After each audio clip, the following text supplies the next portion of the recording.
It is great to be back in Iowa. I'm not a native Iowan, but I did do my undergraduate work at Iowa State University. I would say that was the best 4 years of my life. When I started there, they used to tell me this joke that if Iowa gave the southern tier of counties to Missouri, the average IQ of both states would go up. And I used to laugh at that joke and just thought it was the funniest thing. And after about a semester at Iowa State, I got it and didn't realize, I realized it wasn't really very funny. So one of those things. I do have a lot of team AMS here. So Jim, I'm going to have you stand up. Jim is our Deputy Director of the Livestock, Poultry, and Grain Market News Division. They do all the work that I'm going to talk about today and take credit for, and I want Jim to introduce some of the team that's here. You guys will never find another part of the federal government with more ag kids that all get together and try to do good stuff. Market News is an outstanding team, and I'm really proud to lead that group. But regardless, thanks for the really kind introduction, and I'm really happy to speak with you today. I do know some of you, but for those of you I haven't had the pleasure to meet with, let me tell you a little bit about the work that we do at the Agricultural Marketing Service. I am the Deputy Administrator of the Livestock, Poultry, and Seed Program, as was mentioned. We refer to us as LPS as short. We're actually the creation of a merger within the agency, so our name just keeps getting larger. It used to be Livestock, and then it was Livestock and Seed, now it's Livestock, Poultry, and Seed. So we'll see what we are in a few years. But in all honesty, I absolutely love my job.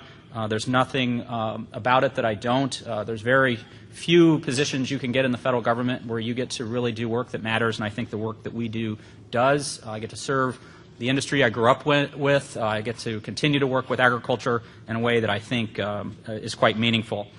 Our job, collectively, is to help facilitate the marketing of your products both domestically and globally.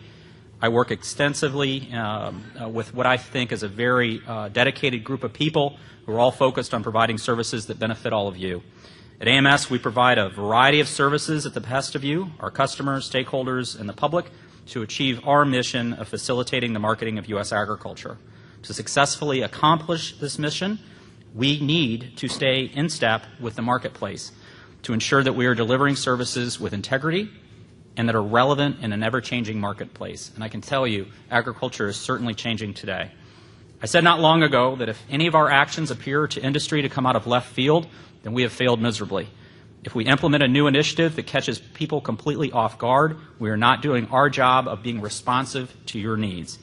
For our part of AMS, LPS is largely user fee funded. About 70% of my operating budget is through user fees, which make us quite different, frankly, from other government agencies at USDA.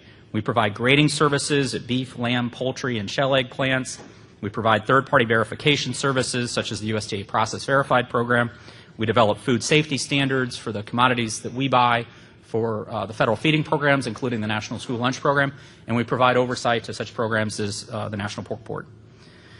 LPS also administers activities that are funded throughout annual appropriations from Congress. In addition to managing the country origin labeling program, which I know the pork industry is quite familiar with, and also compliance with what's called the shell egg surveillance program that ensures that shell eggs in commerce meet the minimum requirements to be sold as shell eggs and not broken for egg products. The program, hopefully you all are the most familiar with, is Market News and the team that's here with you today.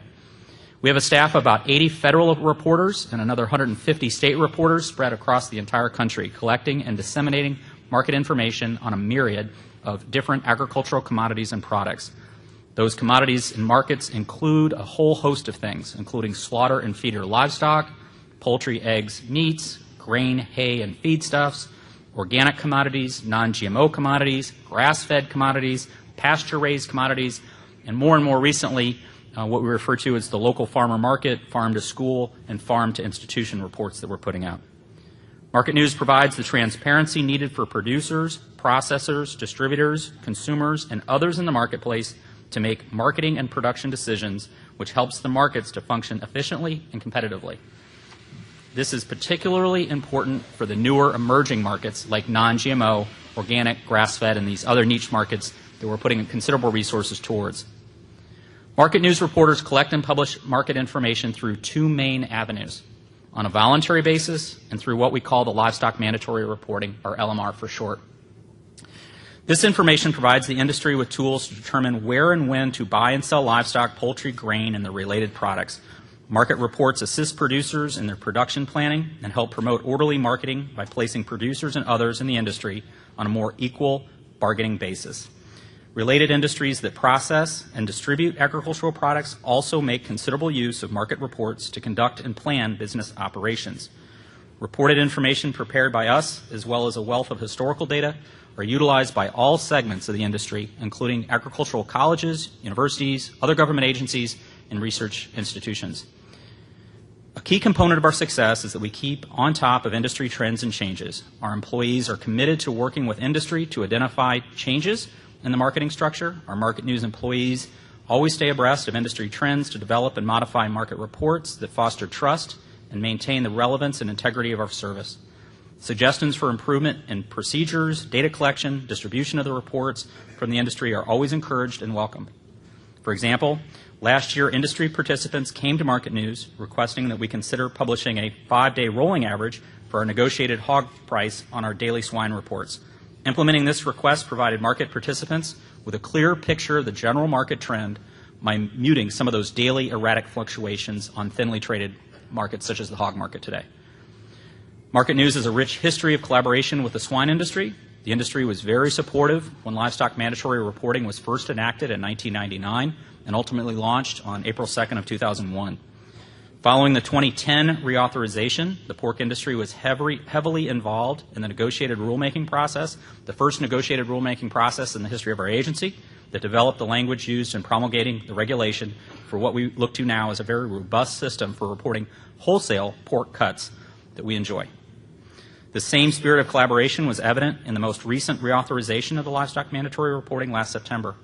Because of you, the pork industry took it upon yourselves to reach consensus early in the process as to what reporting revisions needed to be recommended, and those revisions included such things as adding a new purchase type for swine bought on a negotiated formula purchase basis, which will hopefully provide producers, processors, and other market participants with greater insights into the various purchase methods used in the daily marketing of swine, particularly in regard to formulated and spot negotiated trades. And second, adding a late afternoon barrow and gilt purchases in the morning and afternoon reports on the following reporting day. This revision will certainly increase the volume of hogs shown in the daily morning and afternoon reports and better represent the daily market conditions. As a part of the reauthorization bill, Congress also directed AMS in consultation with the USDA Office of the Chief Economist to conduct a study on livestock mandatory reporting and current livestock marketing practices to identify legislative or regulatory recommendations for the next reauthorization, which is currently scheduled for 2020. AMS is in the process of identifying the work that we'll need with consultation with the cattle, swine, and lamb producers, packers, and other market participants.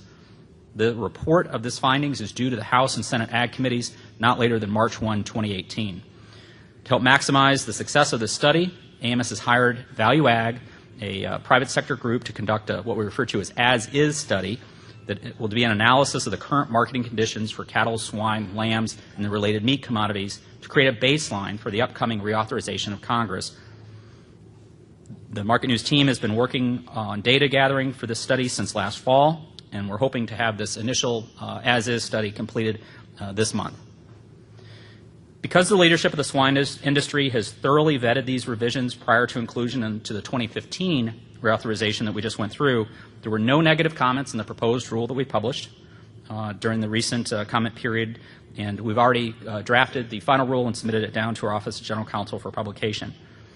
We're right now working through all the comments that we received to make sure that the final rule is submitted down to OGC, can clear through the clearance process that will go out, and our hope is that that actual program will be implemented this fall. So it's really thanks to the swine industry for making sure the law that Congress passed enjoyed broad-based support that we think that this is going to move through quite quickly. And again, hopefully by this fall, those needed changes I talked about a minute ago will be implemented. As successful as the collaboration has been between AMS and the swine industry with the LMR reauthorization process, the work done in the world of the voluntary market news reporting is just as valuable to you producers. AMS moves with the market. As new niche markets are created, Market News works to establish relationships with the key market participants to learn the nuances of the markets that are developing and develop contacts to collect the price and volume information that will provide transparency to those new markets. For example, Market News collects prices on pasture-raised pork for its national report, as well as locally in North Carolina and South Carolina. These are all issued on a monthly basis. Our national report lists cuts at wholesale price ranges and direct-to-consumer price ranges with a national average price per cut or product. Our North Carolina report focuses on price ranges and weighted averages available directly from producers to consumers for carcasses and cuts, considered local to North Carolina and processed under state and federal inspection. Our first South Carolina report was published on May 20th of this year, and for comparison, reports on the same information as North Carolina. We are expanding our local and regional reporting throughout the country, including prices for pasture-raised pork at some farmers markets and those run at state-run North Carolina markets in Greensboro and Raleigh. You can find all these reports and more on the local and regional market news reporting activities that we have on our Market News website. So what's the next initiative for Market News that the market is telling us? The big thing that we're working on right now is cutout enhancements for pork. As you may know, Market News publishes a daily pork carcass cutout value that is based on the pork cut sales transactions submitted through the LMR program. During negotiated rulemaking for the reauthorization of mandatory price reporting in 2010, the industry asked Market News to conduct a review of pork yields and packaging costs on an annual basis. Market News has worked over the past 3 years to create a sound, stable, and reliable report from this information. With the trust and patience earned from this work, Market News is beginning the process of reviewing and updating product yields and packaging costs for cuts included in the pork cutout from information provided by the packers, and going forward, this information will be updated on an annual basis to reflect the changes happening within the industry. Again, the purpose of this is ensuring that producers that are selling their hogs on a meat price understand that that meat price is really reflective of the meats that are being sold in commerce. And secondly, as the industry develops and promotes new cuts and styles of wholesale pork, Market News will be enhancing the pork cutout to include these new items in the estimated primal cutout published on our mandatory wholesale pork report. Market News will be providing more information on these topics via webinar in the near future, so stay tuned when that webinar will be held. We're going to be doing a lot more of these in the future, keeping producers informed about the new kinds of information that we're publishing, since we're publishing a lot more information today than we once were, so that producers can best understand which data we publish is most important to them uniquely. In closing, let me thank MPPC for inviting me to speak with you today. It is vital that AMS keeps in constant communication with the industries that we serve. Market News is meant to be a mirror to all of you. So what you're doing, we're supposed to be reflecting back upon you. If what we're reporting isn't reflective of what you're doing, we need to know about that so that we can make improvements. We honestly want to do that. Again, these are paid for by tax dollars, so these are your dollars that need to be spent in a way that reflects best for you.